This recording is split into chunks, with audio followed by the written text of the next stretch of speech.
Okay, hai, Assalamualaikum kepada semua penonton Commerce Capital Sedia Berhad. Okay, hari ini kita bersiaran secara langsung seperti biasa. Setiap hari Khamis kami akan ada sesi bual bicara bersama panelis yang terpilih untuk mengupas isu-isu terkini ataupun topik-topik semasa yang kena dengan situasi yang kita hadapi sekarang. Jadi pada hari ini saya Amni bersama dengan tetamu yang pertama kali bersama dengan Commerce Capital. Okay, so Encik Nik Muhammad Nur Arif merupakan salah seorang bekas kaki tangan permodalan usahawan Perbadanan Usahawan Nasional Berhad. Okay, so Cik Nik ini kali pertama kan bersama dengan Commerce Capital Ya ni, saya kali pertama ni. Okay, so Cik Nik orang Kelantan ke? Saya orang Kelantan, Oh, tapi Kelantan saya kat tak di Melaka. Oh, Kelantan kat mana? Saya Kelantan di Bacok. Oh, Bacok. Oh, kebetulan tu tempat yang sama dengan tempat saya belajar dulu. Ya, kat mana? UMK? Saya belajar dekat Bacok juga dulu. Okay lah. So ini kali pertama Cik Nik bersama dengan Commerce Capital lah, okay.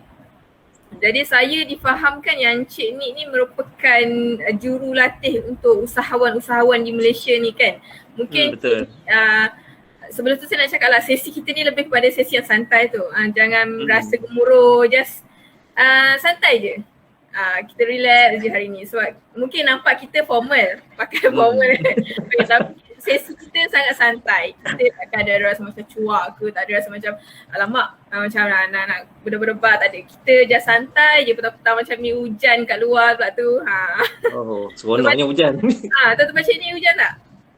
Tempat saya panas. Oh, panas. So nampak cerah macam je. Okey lah, mungkin Cik Nik boleh perkenalkan diri dahululah dekat semua penonton di Commerce Capital terutamanya. Okey, terima kasih pada Puan Auni. Yes. Terlebih dahulu nama saya Nik Muhammad Arif, boleh panggil saya Pak Nik saja. Okey, dan saya memang kat mana saja saya duduk pun memang orang panggil Pak Nik, di taman ke, di sekolah ke dulu, di universiti ke ataupun di tempat kerja, memang itulah trademark sayanya. Biasanya orang akan panggil saya sebagai Pak Nik lah. Okey, saya dari segi pengalaman, saya di latar belakang saya asalnya daripada seorang pensyarah. Selepas tu kita di sebuah college Mara dulu. Okey, dan selepas daripada tu saya tukar kerjaya masuk ke dalam dunia korporat dengan memilih Perbadanan Usahawan Nasional Berhad lah. Okey, dari peringkat awalnya saya seorang pegawai latihan selama hampir 5 tahun di PMB. Selepas daripada tu saya rasa macam boring. Bukan boring lah. Maknanya kita nak cuba mencari kelainan lain dalam kerja. Okey, jadi saya masuk tim investment pula sebagai pegawai proses permohonan pembiayaan.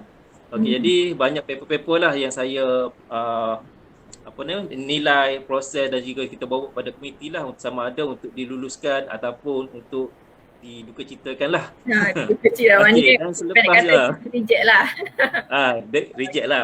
Bahasa manisnya dukacita lah. Dukacitakan, faham. Bahasa orang belajar ini. Okey, dan selepas daripada tu saya dinaikkan pangkat menjadi head untuk Shorten, regional Shorten.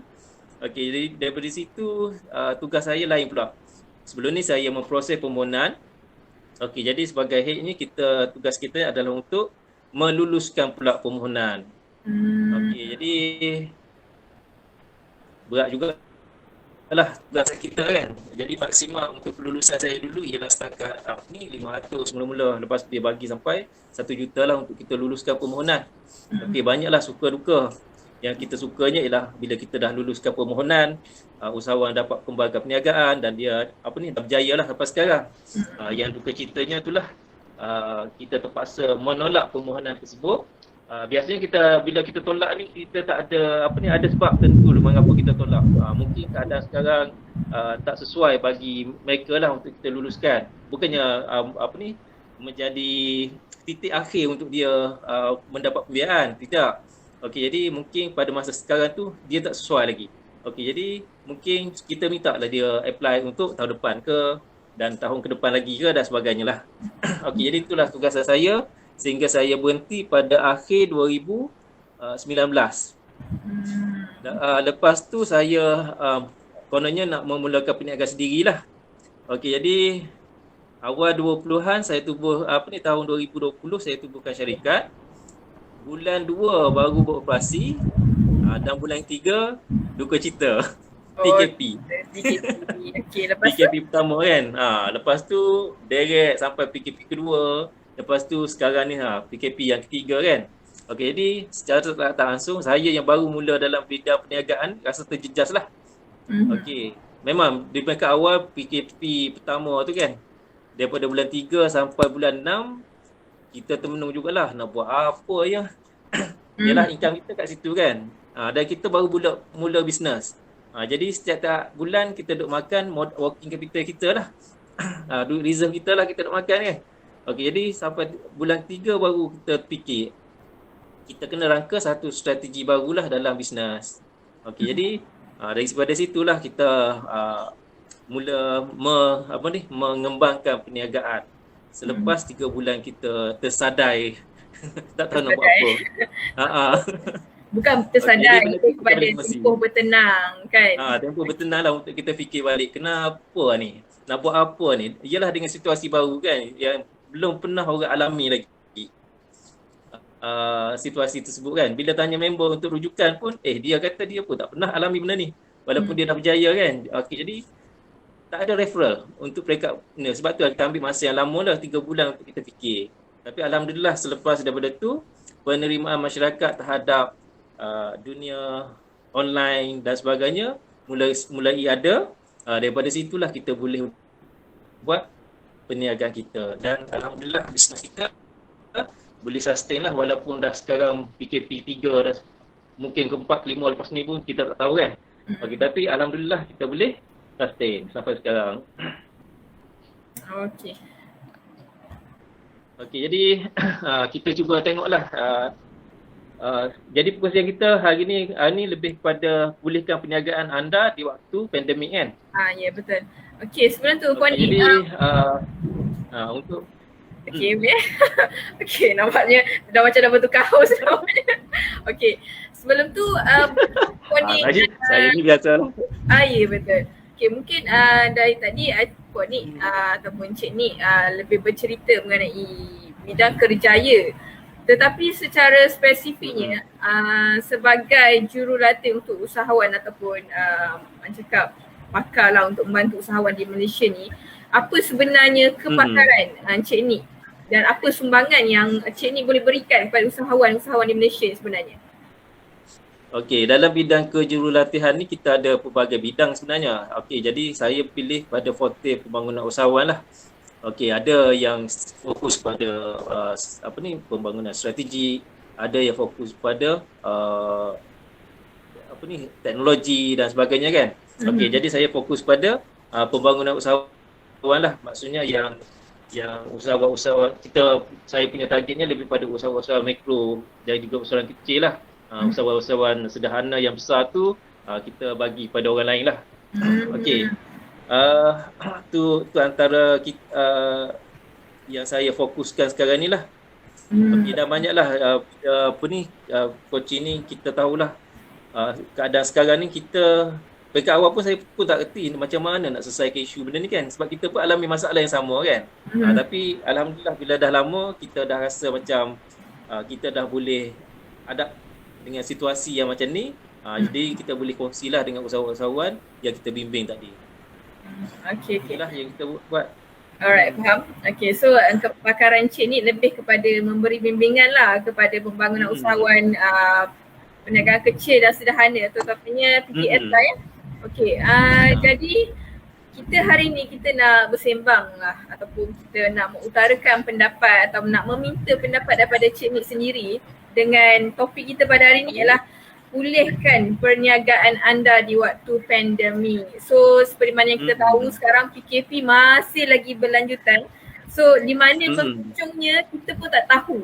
Bila dan sampai bila benda ni akan berterusan dan macam mana dengan nasib-nasib usahawan di Malaysia tu terutamanya pada hari ini. Okay, jadi pada hari ini Commerce Capital dengan kerjasama dengan kami membawa teknik untuk hadir dengan dalam sesi bual bicara ni untuk memberi pendapat dan berbincang dan memberi solusi kepada usahawan-usahawan di Malaysia bagaimana mereka dapat membangunkan balik perniagaan mereka pada hari ini disebabkan wabak pandemik COVID-19 ni. Dan kita tahu ramai usahawan terutamanya PKS di Malaysia terjejas dan sangat-sangat terjejas dengan wabak pandemik pada hari ini.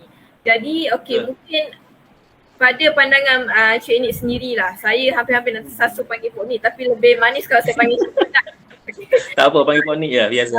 Saya rasa lebih lagi bagus kalau panggil Cik Nik lah. Saya hormati. Pada pandangan Cik Nik sendiri, macam mana dengan situasi PKS ataupun SME di Malaysia pada hari ini? Adakah sangat kritikal ataupun masih boleh diselamatkan ataupun sebenarnya mereka baik-baik sahaja? Okey. Kami telah berbincang dengan beberapa orang pakar. Jadi antara solusi conclusion daripada perbincangan kami ni ialah kita dapati bahawa impact daripada pandemik ni, perniagaan yang kita alami sekarang ni tak akan sama dengan perniagaan kita sebelum ni. Dia akan totally berubah. Okey, jadi kita harapkan usahawan-usahawan kita yang di luar sana yang masih belum aplikasikan norma baru dalam perniagaan ni kan. Okey, jadi dia orang kena persiapkan diri dengan cepatlah. Okey, sebabnya kita tak tahu. Sebab PKP yang kita berlaku sekarang ni, saya dipahamkan mungkin disambung lagi. Sebabnya itulah sekarang macam hari ni saja pun dah 8,000 kes. Ya, betul. Malam 7,000. Esok mungkin dah semakin meningkat. Mungkin akan meningkat dan mungkin kita punya pandangan mungkin akan sambung lagi. Okey, jadi bila sambung, kalau kita masih lagi kekal dengan norma lama, cara lama, memang bisnes kita tak akan sustain dan mungkin kita akan gulung tikar lah. Sebab data yang sekarang menunjukkan daripada pandemik 1 sampai 3 ni, hampir 100,000 PKS telah gulung tikar.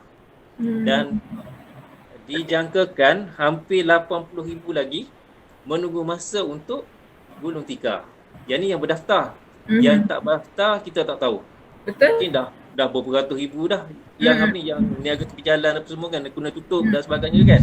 Yang tu kita tak tahu. Yang ni yang kita ambil data daripada SSM punya rekod dan sebagainya, mendapati dah 100,000 dah yang dah kena tutup. Gulung tikar kan. Dan lebih teruk laginya ada yang dah di bankruptkan dah. Jadi benda ni panjang lagi. Okey, dan daripada analisa kita juga kita dapati PKS ni mereka buat masa sekarang kan, mereka hanya ada 25% PKS ni hanya ada 5 bulan modal pusingan untuk reserve modal pusingan tu je. Dan hampir 45%-nya hanya ada 2 bulan modal pusingan. Reserve modal pusingan kan. Jadi kalau sekarang dah 2 bulan PKP, mungkin ada yang dah gulung tikar lah hari ni. Betul.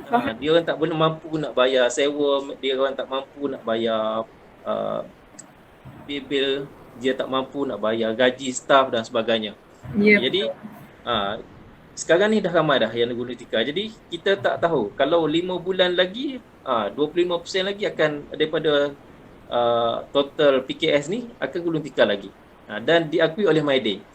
Kan, MyDay dalam laporan hari tu dia orang bagi tahu usahawan hanya boleh sustain sampai 6 bulan ni je. Lepas 6 bulan ni ramai yang akan bungkus juga. Jadi betul lah apa yang kita telah bincang bersama dengan panel-panel yang lain, mendapati inilah kemungkinan-kemungkinan yang berlaku. Menakutkan, tapi inilah realiti yang akan kita tengok nanti pada 6 bulan ke depan lagi. Betul. 100,000 bukan satu angka yang kecil Encik ni. Memandangkan, cuba bayangkan kalau satu PKS boleh sumbangkan income yang banyak kepada negara. So bayangkan dengan 100,000 tu berapa bilion ataupun dah berapa banyak negara kerugian dan tak dapat hasil daripada PKS ni sendiri. Dah 80 Kalau kita dah menunggu untuk untuk gulung tikar. Jadi saya rasa nasib PKS di Malaysia pada hari ini berada di tahap yang kritikal lah pada pandangan saya dan apa yang saya dengar daripada penjelasan sendirilah. Betul. Bayangkanlah kalau satu PKS tu ada 5 orang staff kan. Kalau 100,000 yang dah gulung tikar ni, maknanya dah 500,000 menganggur. Ya, betul. Jadi tu kalau 5 orang. Biasanya PKS ni dia ada 10 orang dan sebagainya. Okey, jadi ramai lagi lah yang akan menganggur tikar dan ramai lagi lah yang akan angkat bendera putih. Betul. Sebabkan 100,000, okey kita tolak tambah 180,000 lah PKS yang berada di hujung tanduk dan nasib mereka. Dan berapa ramai staff yang diorang ada dan bagaimana dengan nasib-nasib staff ni. So daripada situlah sebenarnya yang mengakibatkan ataupun memberi impak yang besar sebenarnya kepada pengangguran dan juga kepada kesihatan mental rakyat Malaysia terutamanya. Kalau kita tengok pada hari ni, bunuh diri tu dah menjadi kelaziman di Malaysia. Dah 300,000 lebih dah yang bunuh diri ni kan. Dan disebabkan isu-isu seperti inilah yang mendorong mereka untuk mengambil dalam mudah, iaitu membunuh diri. Sedangkan perkara ni kita boleh cuba elak, tapi sebenarnya pada pokok pangkalnya lah, pada pandangan saya macam ni, dengan situasi ataupun dengan wabak pandemik pada hari ni, apa yang penting adalah rasa tanggungjawab tu lah. Masing-masing perlu ada rasa tanggungjawab, perlu ada sifat bekerjasama. Kalau semua orang tak nak bekerjasama, semua orang pentingkan diri sendiri, kita tak boleh nak tangani wabak pandemik ni. Itu je pokok pangkal. Sebab kita kena ingat, yang saya cerita tadi ramai yang gulung tikar kan, tapi kita tak cerita juga ramai yang dapat peluang baru di dalam pandemik ni. Industri-industri seperti industri bersifat perubatan kesihatan, industri barangan pengguna apa semua mendapat satu manfaat yang cukup besar. Sehingga kan kilang dia orang pun tak boleh tutup. Sebab kalau tutup habis. Ni kan. Okey, jadi kita mengharapkan ada satu PKS, tim PKS ni dapat satu labur yang besar kan. Ada setengahnya tak ada, tak boleh buka, tak boleh operasi dan sebagainya. Okey, jadi kena ada satu keseimbangan lah di situ. Okey, dan saya terkejut juga bila saya coaching usahawan kan, kita tanya apa aktiviti yang awak telah grab daripada pengumuman kerajaan dan ni. Dia orang kata hanya grab tu je lah. Kalau geran prihatin tu je lah yang grabnya. Inisiatif lain tak grab. Contohnya inisiatif subsidi kerja, dia orang tak grab. Dan ada setengahnya memang tak boleh grab pun walaupun dia dah niaga lama, tapi dia tak mencarum keso. Jadi dia tak boleh nak ambil fasilitis subsidi tu. Betul. Jadi kalau dengan inisiatif yang ada, sebab kalau kita yang kita tahulah ataupun kita sedia maklum, sebenarnya banyak bantuan yang diberikan oleh kerajaan, terutamanya PKS di Malaysia ni, geran khas prihatin, subsidi upah, carum PKSO, lepas tu pengecualian dari segi-segi pembayaran yang tertentu. Jadi yang diberikan oleh kerajaan, banyak inisiatif ataupun banyak bantuan yang diberikan oleh kerajaan, tetapi tidak ramai usahawan yang tahu. Dan mereka hanya mengambil bahagian di dalam bantuan yang famous lah, saya cakap macam geran khas prihatin. Jadi diorang tumpu pada itu je. Tapi pada subsidi upah, macam pengecualian pembayaran tertentu, diorang tak ambil cakna. Jadi bagaimana? Adakah disebabkan mereka ni kurang pendedahan ataupun mereka tidak berkelayakan? Dan jika tidak berkelayakan, apa yang pertama sekali buat? Yang pertama sekalinya ramai yang kurang pendedahan. Kurang pendedahan sebabnya mereka usahawan yang kita tolong kan bila PKS, mereka hanya, yalah kita pun tak salahkan dia orang juga. Sebab operasi dia orang harian lebih kepada untuk surviving. Kan, jadi dia tak ambil part cerita-cerita luar apa semua, dia tak ambil. Dia tak ambil tahu. Dia hanya tahu hari ni saya nak buka kedai, saya nak jual 500 bungkus nasi. Itu saja. Lepas tu habis operasi, okey saya nak pergi ke kedai, beli-beli bahan mentah apa semua, rumah balik, buat kerja-kerja apa semua sekali. Samalah rutin je hari-hari apa semua. Satu lagi tinggal. Yang saya tahu saya nak balik nak kira untung. Itu yang penting. Itulah balik Semua orang tahu nak kira untung. Lepas tu tak masuk dalam akaun. Ya betul. Main rolling betul kan. Ya, salah satu punca kenapa usahawan kita ada masalah dalam aliran tunai ni. Mereka tak tahu dia nak uruskan kewangan dengan betul. Jadi di sinilah Commerce Capital memainkan peranan bagi pendidikan kewangan, membantu SME yang ada masalah dengan aliran tunai. Disebabkan kami di sini Commerce Capital ni ada pelbagai fasiliti untuk selesaikan invoice tunggak daripada klien-klien mereka, dan juga kita orang ada pembiayaan perniagaan untuk SME yang terpilih mengikut syarat yang ditetapkan lah. Mungkin macam ni sambung. Yang betulnya Commerce Capital adalah syarikat patuh syariah kan? Ya betul. Okey, jadi usahawan kalau nak cari pembiayaan atau mencari dana tambahan apa semua, cuba cari yang patuh syariah. Jangan cari yang riba tu. Sebab riba ni satu memang haram lah untuk kita sebagai orang Islam. Yang kedua, dia sedikit zalim lah. Adalah ceritanya macam mana kan. Okey, jadi itu yang macam saya cerita tadi lah, usahawan kurang pendedahan. Kurang pendedahan sebab apa? Sebab itulah rutin dia harian kan. Okey, jadi bila kajian isytihar inisiatif ni, isytihar grant tu, grant ni apa semua, dia orang tak ambil tahu pun. Sehingga kan datang orang lain bagi tahu kat dia, okey, abang kenapa tak ambil benda ni? Okey, tetapi bila nak apply, ialah untuk geran-geran subsidi upah contohnya kan. At least syarikat ada pendaftaran syarikat. Bila kita tanya, abang daftar tak syarikat? Tak daftar. Berapa lama dah bisnes? Dah 10 tahun dah bisnes tapi tak berdaftar. Tu satu kerugian.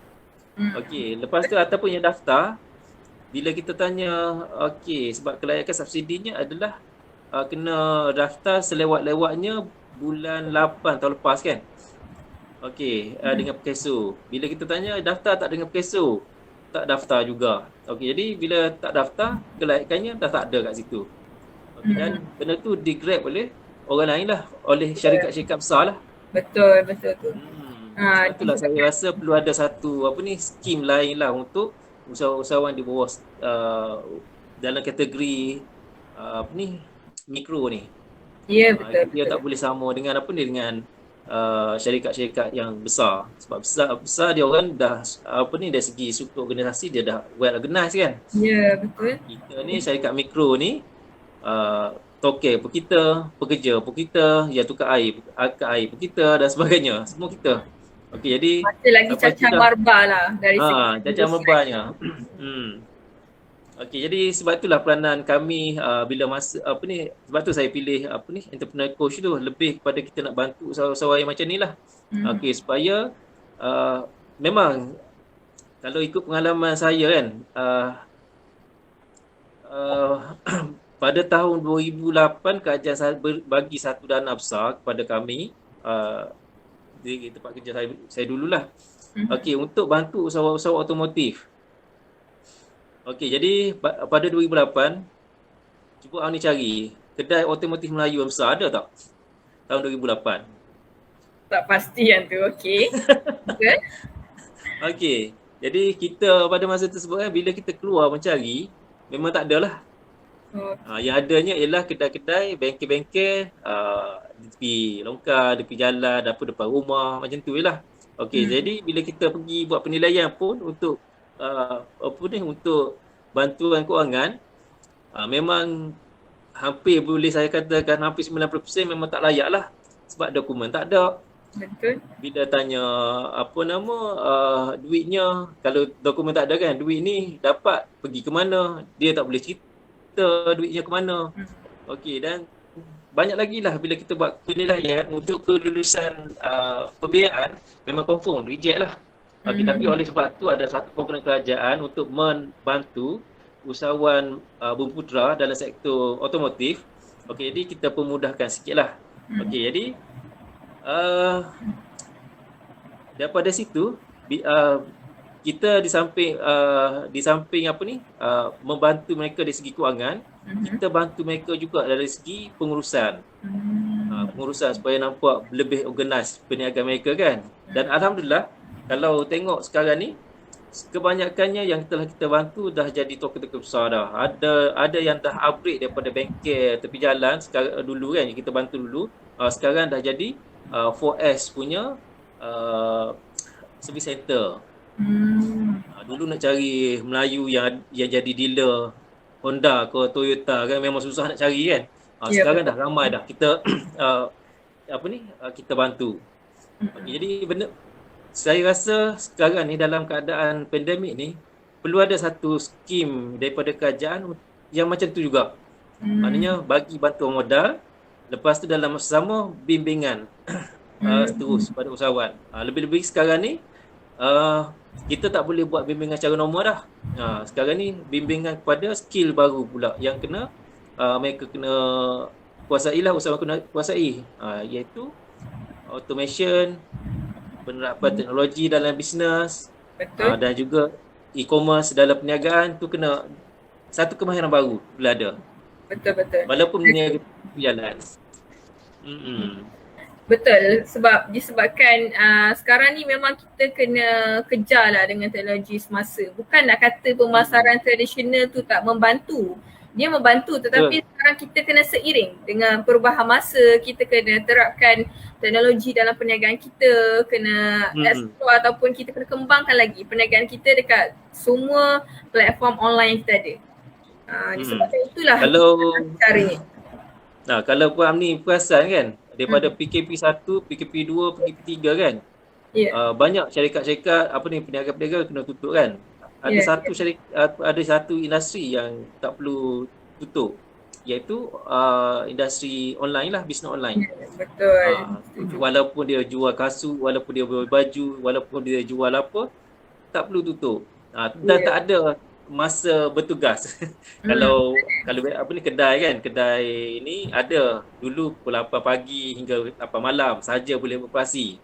Okey, jadi kalau kita yang online ni tak kisah 2-3 pagi pun boleh kita kita beroperasi, dan tak ada pun polis nak rush bisnes kita apa semua sekali. Okey, baik Encik Nik. Okey, mungkin Encik Nik boleh kongsikan dengan penonton pada hari ini macam mana mereka boleh pulihkan ataupun macam mana mereka nak pulihkan perniagaan mereka, terutamanya di musim pandemik ni. Apa yang mereka boleh buat? Apa bantuan yang mereka boleh dapat dan ke mana hala tuju perniagaan diorang ni? Okey, jadi sebelum tu kita kena tengok dululah. Yang pertama sekalinya, usahawan ni ialah kita berada dalam keadaan tertekan sekarang ni kan. Okey, jadi step yang pertama sekalinya ialah kita sebagai usahawan ni kena bina keyakinan diri dulu ataupun kekuatan diri dulu. Itu step yang pertama sekali. Ambil masa, duduk satu hari fikir macam mana saya nak bangkit balik.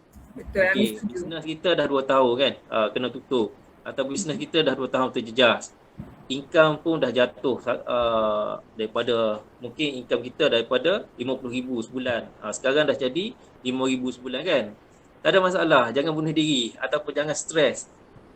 Duduk balik, beristighfar banyak-banyak. Lepas tu amalkan doa daripada Nabi Yunus kan. Nabi Yunus ni dia terselamat daripada 3 kegelapan kan. Yang pertama sekali kegelapan malam, yang kedua kegelapan laut, yang ketiga kegelapan daripada ikan lah kan. Okey, jadi benda tu sebenarnya boleh kita relatekan dengan perniagaan kita juga. Kita pun mengalami kegelapan sekarang ni. Okey, jadi baca doa Nabi Yunus ni. Apa berdoanya? Senang saja doanya. La ilaha illa anta subhanaka inni kuntu minaz zalimin. Banyakkan istighfar dulu, lepas tu kita baca doa daripada Nabi Yunus ni. La ilaha illa anta subhanaka inni kuntu minaz zalimin. Dan alhamdulillah benda ni ada jalan. Saya nak cerita satu pengalaman saya lah. Pengalaman saya, tapi ini tak berkaitan dengan bisnes, tapi saya boleh nak cerita kesannya. Okey. Rumah saya dulu pernah dirompak. Okey, ada pukul 3 pagi ada 3 3 orang masuk dan letak parang lah di tekak saya. Jadi kita terkejut lah kan, tiba-tiba lampu nyala, lepas tu tengok-tengok parang tiga orang duk tala kat tekak saya lah kan.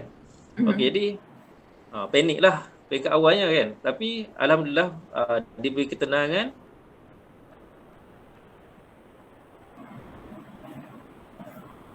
Dengan baca ayat kursi sikit kan. Tapi janganlah baca kuat-kuat depan depan puak-puak tu, nanti kena tibai lah. Okey, kita selalu baca apa semua kan. Tapi alhamdulillah daripada situ kita dapat berkomunikasi elok dengan perempuan tersebut. Okey, jadi yang mengejutkan kitanya ialah perempuan tersebut dia tak masuk semua bilik kita. Dia hanya, dan kalau orang lain kan dia selongkar habislah kan bilik-bilik kita kan. Okey, tapi nasib baik bila dia tanya ada mas, saya kata tak ada. Dia okey macam percaya. Ada duit? Tak ada. Kita semua panik kan. Okey, jadi dia hanya tengok beg kita, dia ambil yang dah ada depan kita lah, dia tak selongkar. Okey, dan lepas tu dia cepat-cepat keluar. Okey, jadi tu hikmah daripada benda-benda macam ni lah. Okey, sama juga dalam bisnes. Kalau dari segi fizikalnya, kalau dari segi secara fizikalnya, apa usahawan boleh buat? Kalau tadi mungkin dari segi spiritual, dalaman, rohani kita. Okey, dari segi fizikalnya, apa usahawan boleh buat untuk perniagaan mereka? Apa usahawan boleh buat? Yang pertama sekali, bina kekuatan diri dulu daripada situ dia akan rasa ketenangan. Lepas tu yang keduanya ialah perbanyakkan sedekah lah. Sebabnya sebaik-baik umat manusia adalah mereka manusia yang memberi manfaat kepada orang lain. Okey, sebabnya hikmah daripada sedekah ni, kita boleh memahami macam ni, kita boleh tahu kita ni ada masalah. Tapi bila kita tolong orang ni, maksudnya orang tu bermasalah lagi lah daripada kita kan. Okey, jadi benda tu sedikit memberi ketenangan dan juga sedikit kekurangan dari segi tegangan pada kita lah. Okey, jadi aura positif akan datang. Oh, dia ni lagi susah daripada saya. Saya ingat saya paling susah sekali. Okey, jadi stres kita dah mula kurang sikit. Sebab apa, kita ni adalah owner business kan. Owner business ataupun businessman ni, kita ada orang yang di bawah kita yang kita nak tanggung. Okey, kita ada pekerja, kita ada family, kita ada supplier, kita ada apa semua sekali kan. Okey, jadi kalau kita tak tenang daripada awal ni, kita tak boleh nak manage dia orang dengan baik. Lebih lagi supplier minta bayar, kita pun dah jadi stres. Aduh, macam mana ni. Ataupun pekerja bos dah 3 bulan tak bayar bos. Memang bos tak ada income kan, tapi tolonglah kita pun nak makan apa. Dah tak tenang apa semua sekalian. Dah kita pun marah-marah apa semua sekalian. Jadi suasana tersebut tak akan tenang. Okey, jadi sebab itulah saya kata peringkat awal ialah kena bina kekuatan diri dulu. Kekuatan diri itulah perbanyakkan istighfar dulu, lepas tu banyakkan doa. Lepas tu kita bantu orang lain dulu. Dengan harapannya bila kita bantu orang lain, Allah akan mempermudahkan rezeki untuk kita. Okey, Cik Nik. Rezeki tu dia Alright, okey. Tadi dah bercakap mengenai spiritual, okey, dari segi bina kekuatan diri, kemudian bersedekah. Okey, mungkin Cik Nik boleh kongsikan langkah yang lebih praktikal, mungkin apa yang usahawan sekarang boleh buat dan perlu buat untuk pulihkan perniagaan mereka. Mungkin diorang boleh tutup cawangan yang sedia ada, kurangkan cost overhead atau apa. Mungkin Cik ni boleh kongsikan apa yang praktikal. Okey, bila dah nampak settle down semua sekali, kumpul dengan semua pihak yang bertanggungjawab, mula-mula dengan staff kita lah. Okey, review balik apa ni BMC kita, business model canvas kita. Okey, cuba cari di mana cuba buat analisa sasaran pelanggan yang kita ada sekarang ni praktikal lagi ke tak. Kalau boleh diubah, kita ubahlah sasaran pelanggan ataupun value proposition kita kan. Okey, value proposition kita apa nilai? Kalau dulu nilai kita base pada kedai fizikal kan. Sekarang ni value kita lebih kepada online. Tapi apa value yang kita nak terapkan? Adakah kita nak menyelesaikan masalah mereka ataupun still lagi kita nak memenuhi keperluan dan juga kehendak pelanggan. Okey, dan daripada situ review balik channel saluran tu. kita masih lagi nak kekalkan kedai fizikal kita ke, ataupun sekarang ni nak tukar 100% kepada online. Ya, betul. Okey, jadi ataupun masih lagi nak hybrid, kedua-dua ni nak ni nak samakan. Okey, jadi bincang dengan staff lah. Okey, jadi bila dapat kata putus kat situ, barulah kita boleh promotekan kita punya strategi baru, ataupun boleh kita applykan strategi baru kita kepada dalam bisnes kita ni lah. Okey, dan tu step yang pertama sekali je, iaitu kita review balik BMC kita, business model canvas kita. Ya, betul. Okey. Lepas tu yang kedua, cari mentor ataupun cari guru ataupun idola dalam bisnes. Sebenarnya saya bercakap sebab saya banyak berjumpa dengan PKS mikro ni kan. Okey, jadi saya fokus kat dia orang kat situlah. Okey, banyak PKS mikro ni mereka tidak ada mentor dan tak ada guru, serta tak ada, senang cerita tak ada coach lah. Okey, coach biasanya dia orang takut lah. Sebab apa? Dia orang takut bayar mahal apa semua sekali kan. Okey, jadi kalau nak, kita sebenarnya setiap agensi kerajaan ada coach dia orang sendiri. Okey, jadi yang paling saya boleh recommend kat sini ni adalah usahawan boleh berhubung dengan Scan. Sebab Scan dia ada program coaching. Okey. Program coaching selama 4 bulan untuk bantu usahawan membina balik perniagaan mereka. Jadi saya amat galakkan usahawan menyertai program tu. Sebabnya Scan dia tak kira you dalam kategori baru mula ke, you dalam kategori apa semua sekali kan. Yang pentingnya ialah you nak participate dalam sesi tersebut. Tu je. Dengan bayaran pun rendah saja, iaitu sekitar dalam 400 lah untuk 4 bulan punya sesi coaching tu. Bagus bila coach datang ke premis kita atau bila coach berjumpa dengan kita, sebenarnya banyak lagi benda-benda lain yang kita boleh nampak daripada daripada perbincangan tersebut. Sebagai contoh je, saya pernah pergi ke ke satu dululah sebelum KP, kita pergi ke satu kedai kan. Dia buat santan kelapa. Okey, jadi yang jadi isu dia sekarang ni ialah income santan kelapa ni tak memberansangkan. Tak banyak, tak memberansangkan apa semua sekali kan. Tapi bila kita tengok daripada santan kelapa ada lebihan-lebihan lain. Contohnya macam hampas kelapa kan. Bila tanya hampas kelapa ni buat apa? Kita buang lah. Okey, jadi kita tanya, hampas kelapa kan boleh buat duit. Dia kata, boleh ke? Dia tanya kita, boleh ke? Boleh lah. Daripada hampas kelapa boleh buat makanan makanan haiwan. Daripada hampas kelapa tanah pokok. Kalau saya tahu yang apa ni, kalau pokok orkid lah biasanya orang guna kan. Mamak saya juga boleh buat baja. Dia guna untuk letak dekat pokok orkid. So pokok orkid tu kan macam mekar lah, kembang, senang nak tumbuh. Okey, maknanya ada sumber lain lah yang sumber income lain yang boleh kita generate daripada lebihan-lebihan tadi. Okey, macam satu kat Johor hari tu saya jumpa dia buat air tebu. Air tebu kan. Lepas tu yang hampas tebu tu dia tak tahu nak buat apa. Bila saya tanya member daripada mati kata hampas tebu tu boleh buat straw. Boleh buat straw. Sebabnya hampas tebu tu dia keluarkan apa benda dah. Okey, jadi at the end-nya boleh jadi straw. Okey, kata baguslah macam ni. Okey, jadi kita minta usahawan tersebut komersialkan straw daripada ampas tebu tadi. Tu, jadi satu income lain lah. Okey, mungkin kalau dia duduk sendiri, mungkin dia tak fikir nak buat benda-benda macam tu kan. Ya, betul. Okey, tapi bila datang coach, mentor ataupun idola ni datang berdiskus, ada ide-ide baru yang boleh ni.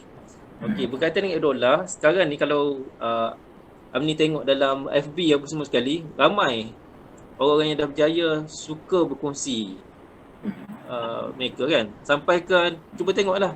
Dr. Azizah pun ada kongsi secara percuma. Kalau dulu nak dapat tips dia kena join kelas lah kan.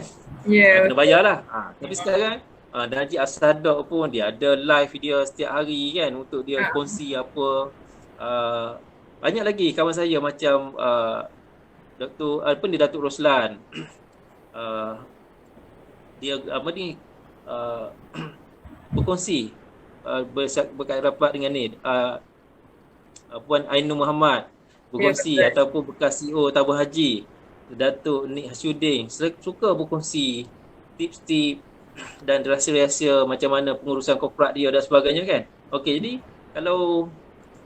kalau kita ada masa ke lapangan, cuba ikuti dia punya tips, baca dia punya tips ataupun live, ikuti dia punya live. Dulu nak jumpa dengan dia orang, ialah orang besar kan, jadi ada bayar-bayar tertentu. Tapi sekarang mereka dah willing untuk berkongsi. Kongsi. Jadi usahawan ni kena lapangkan sedikit masa untuk mendengar dan juga mendapatkan tips daripada dia orang. Okey, jadi tak kisahlah. Benda tu sebut boleh kita anggap sebagai kita jadi dia jadi guru kita. Saya pun ikuti sesi-sesi mereka setiap hari. Ya, betul. Jadi kalau kita dah dengar kan, faham, last kali kena buat. Kalau tak buat, kerja tak jalan. Dengarlah berpuluh-puluh mentor pun, tapi kalau pada pengakhirannya kita tak buat, tak implementasikan benda tu dalam perniagaan kita, memang kita tak akan dapat apa-apa hasil. Okey, jadi berdasarkan apa yang saya dengar daripada perkongsian daripada Encik Nik tadi, yang first kali adalah kita tengok balik business model kita. Yang kedua, kita cari mentor yang kita boleh ikut dan kita boleh dapatkan. Okey, mungkin yang ketiga, ada satu atau dua langkah lagi yang Cik Nik boleh kongsikan, ataupun langkah ni, dua langkah yang terakhir, langkah yang lebih praktikal yang boleh betul-betul boleh bantu usahawan SME dekat Malaysia ni untuk bangkit daripada pandemik ni. Okey, yang ketiganya ialah kita kena mantapkan kita punya leadership kita lah. Okey, sebab tu saya katakan yang pertama tadi kita kena ada kekuatan diri dulu, sebab kita ada orang yang di bawah kita ni. Okey, jadi kalau kita tunjuk kita ni lemah, kita tak semangat, macam ni apa yang jadi pada dia orang? Dia orang akan jadi takut juga. Okey, jadi sebab itulah bila dah ada kekuatan diri, mantapkan dulu pula ke pimpinan kita. Maksudnya walaupun bisnes kita makin down apa semua, jangan bagi harapan. Oh, bisnes kita mungkin tutup. Jadi korang carilah kerja lain. Jangan macam tu. Okey, maksudnya kita rasa okey, bagi tahu kat staff kita masih ada harapan. Bisnes kita jatuh ni masih ada harapan untuk kita bangkit sekali. Okey, jadi minta kerjasama dia orang untuk bangunkan balik kita syarikat kita ni kan. Ataupun kita pula jangan menyalahkan orang lain lah. Ataupun jangan lepas tangan lah. Okey, jadi sekarang cara paling mudah untuk kita menyelesaikan masalah, lepas tangan je. Tak boleh tampung staff. Okey, kita buang staff. Tak boleh bayar bayar supplier. Okey, kita tak payah angkat call lah. Lepas tangan kan. Jangan macam tu. Maksudnya still lagi kita berkomunikasi dengan orang. Macam sekarang lah. Macam sekarang kalau sebelum ni tuan ada syarikat ada buat pinjaman dengan agensi sebelum ni kan. Sekarang ni okeylah, kita masih lagi boleh menikmati moratorium. Mungkin ditambah lagi 6 bulan lagi. Kalau agensi tersetujulah. Okey, jadi yang nak jadi masalahnya ialah selepas 6 bulan ni, adakah bisnes kita boleh survive dan mampu bayar pinjaman tersebut? Saya rasa okey, sebabnya kita masih lagi tak dapat cover overhead kita apa semua sekali kan. Okey, jadi mungkin selepas 6 bulan itulah tindakan ganas daripada pembayaran nanti. Kita akan tengok. Contohnya pihak bank akan hantar notis bankruptcy ke ataupun dan sebagainya lah. Sebab default payment apa semua sekali kan. Okey.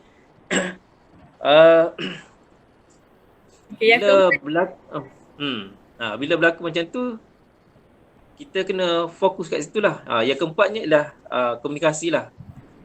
Komunikasi dari masa ke masa. Maksudnya kita jangan terputus hubungan dengan staff walaupun dia kerja kat rumah.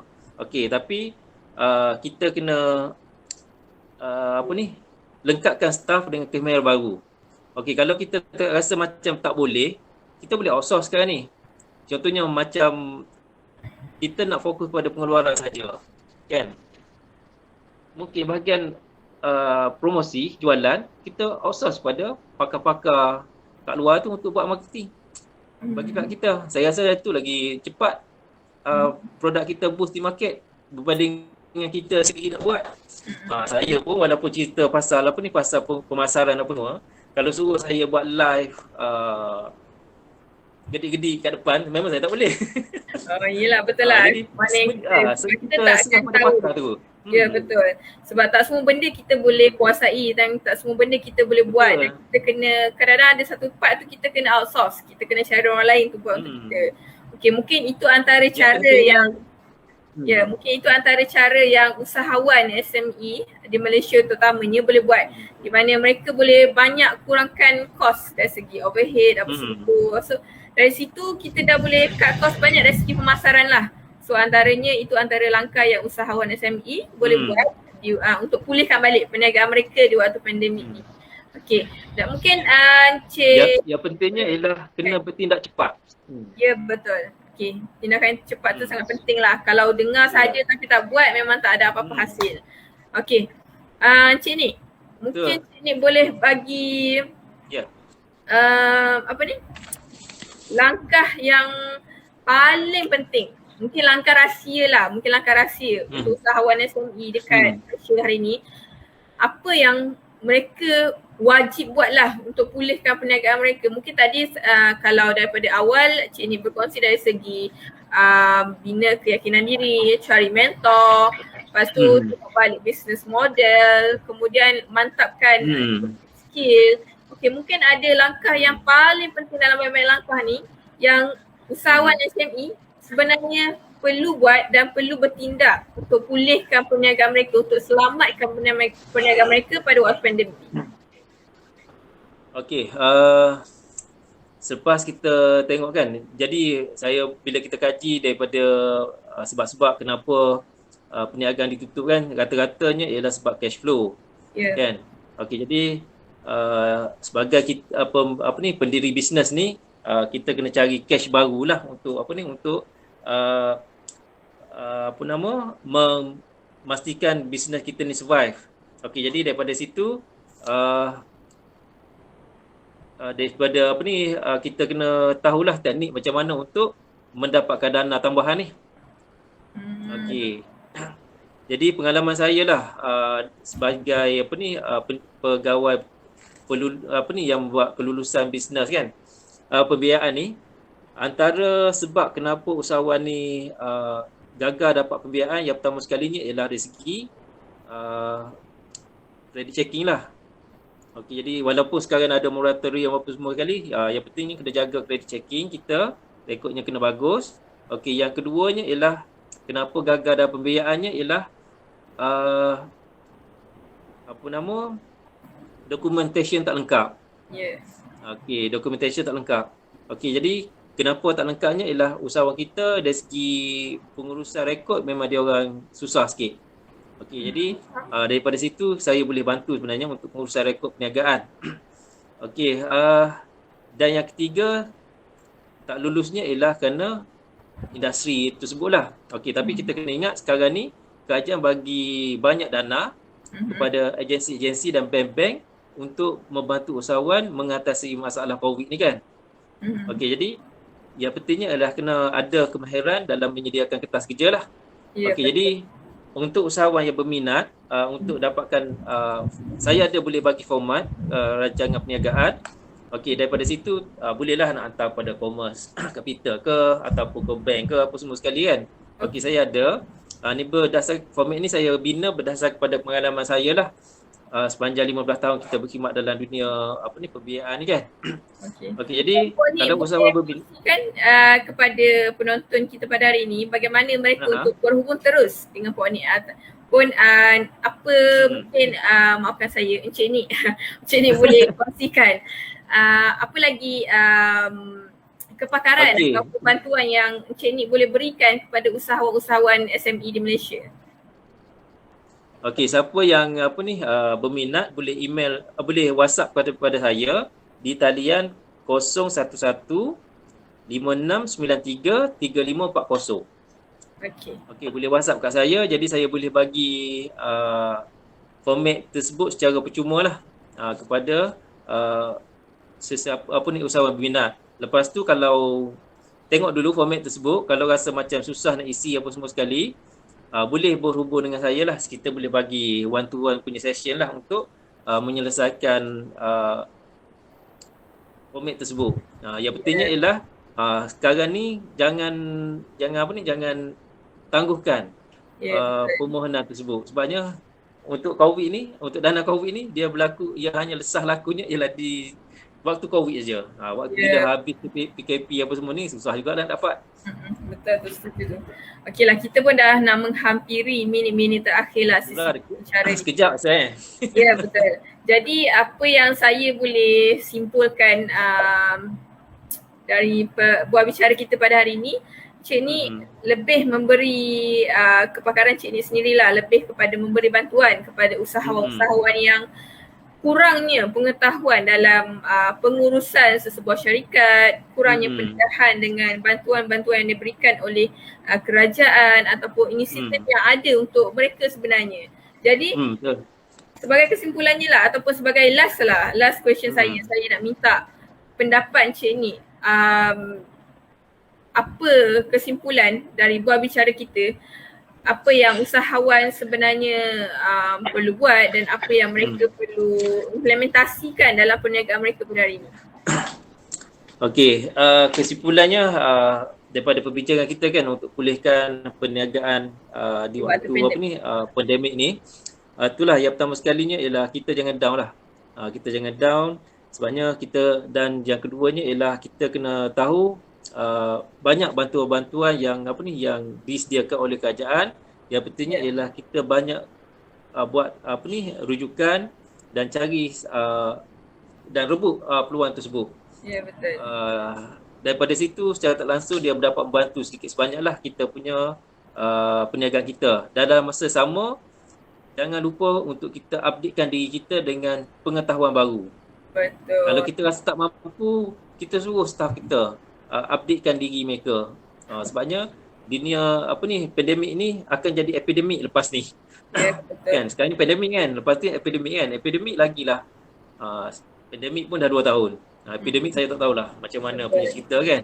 Okey, tapi jangan risau walaupun pandemik ke epidemik ke, yang penting ialah kita orang bisnes kena lihat setiap masalah tersebut mesti ada peluang yang kita boleh grab. Okey, jadi kalau kita bijak dalam merebut peluang tersebut, insya-Allah bisnes kita akan survive. Betul tu. Okey, baiklah, bagi mereka yang sedang menonton buah bicara Commerce Capital pada hari ini dengan tajuk pulihkan perniagaan anda di waktu pandemik.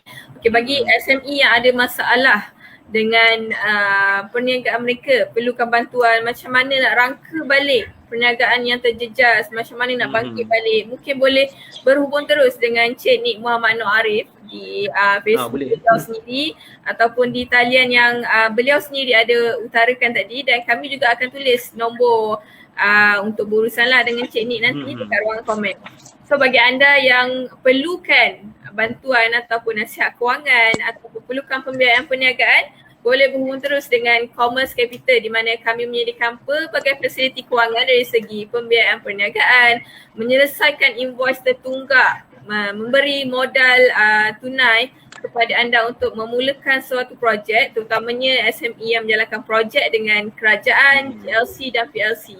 Okey, bagi mengakhiri sesi buah bicara kita pada hari ini, saya Nur Ami nak menyusun 10 jari sekiranya ada tersasul ataupun terkasar bahasa sepanjang buah bicara ni, dan saya nak ucapkan ribuan terima kasih kepada Cik Nik Muhammad Noor Arif kerana terima kasih banyak-banyak berbesar hatilah untuk bersama dengan Commerce Capital pada hari ini untuk berkongsi serba sedikit pengetahuan beliau dalam dunia keusahawanan SME terutamanya. Okey, saya mungkin Cik Nik ada kata-kata terakhir lagi nak beri pada usahawan sebelum kita mengakhiri. Okey, saya tak ada kata-kata akhir. Jadi kalau tuan-tuan ingin mendapatkan maklumat lebih lanjut, boleh ikuti saya punya FB di Nik Muhammad Noor Arif, FB saya. Okey, jadi kat situ banyak perkongsian, ataupun kalau nak call direct saya pun boleh di talian, saya ulang baliklah, 011-5693-3540. Okey, jadi kita boleh cerita sebab saya pun usahawan, tuan-tuan usahawan, nanti kita boleh kongsi apa masalah yang berlaku, tu je. Okey, baiklah. Alright, so saya Nur Ami, kita akan mengakhiri sesi berbicara kita pada hari ini dengan tajuk pulihkan perniagaan di waktu pandemik dan kita akan berjumpa lagi pada minggu hadapan. Assalamualaikum. Waalaikumsalam warahmatullahi